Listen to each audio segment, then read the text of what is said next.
ədədimiz kəsr hissənin 4 qatı olmalıdır, misalı şərti olur. Yəni, ədədin yerinə 4 vurulsun, kəsr hissə yaza bilərəm. Bərabərdir, tam hissə, üstə gəl, kəsr hissə.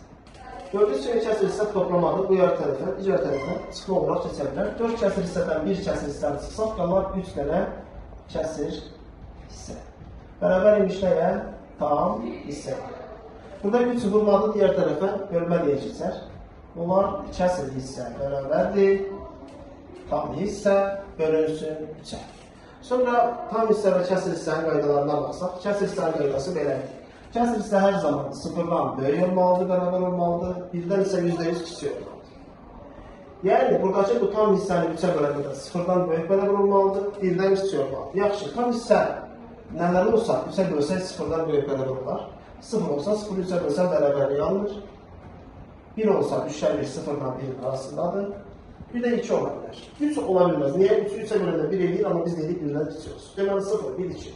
Amma misalda deyib ki, müsbət tam ədədlər.